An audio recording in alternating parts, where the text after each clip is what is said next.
Elphinstone पुलाच्या ब्लॉकमुळे प्रवाशांचा खोळंबा झालाय। मध्य रेल्वेची वाहतूक दादरपर्यंतच सुरू आहे। दादर ते सीएसएमटी रेल्वे वाहतूक पूर्णपणे बंद आहे। अधिक या सगळ्या संदर्भात जाणून घेऊया आपले प्रतिनिधी रणजित इंगळे यांच्याकडून। रणजित, एल्फिस्टन पुलासाठीचा हा ब्लॉक आहे, मात्र आत्ताची नेमकी स्थिती काय आहे आणि कितीपर्यंत म्हणजे किती वाजेपर्यंतचा हा ब्लॉक असणार आहे असं जाहीर करण्यात आलं होतं? नक्कीच रात्री 11:30 वाजल्यापासून सकाळी 6 पर्यंत हा ब्लॉक घेण्यात आला होता। दादरपासून मुंबईच्या दिशेने जाणारी पूर्णपणे वाहतूक बंद होती।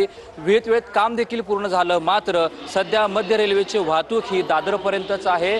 जर तुम्ही या ठिकाणचे दृश्य पाहत असाल की रेल्वे प्रशासनाच्या वतीनं अनाउन्समेंट करण्यात येते, दिलगिरी व्यक्त केली जाते, तर दुसरीकडे प्रवाशांची मोठी गर्दी जी आहे ती मुंबईच्या दिशेने जाणाऱ्या असणाऱ्या प्लॅटफॉर्मवरती आहे। तसेच ज्या लांब पल्ल्याच्या गाड्या आहेत, ज्या एक्सप्रेस गाड्या आहेत, त्याच्यावरती देखील मोठा परिणाम झालेला आहे आणि ज्या जवळ पल्ल्याच्या गाड्या आहेत त्या आता दादरवरून सुटणार अशी माहिती मिळते।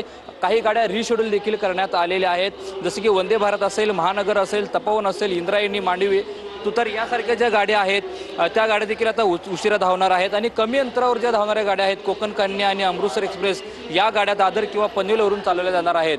जर पाहायला गेलं तर या ठिकाणी मोठी गर्दी प्रवाशांची झालेली आहे।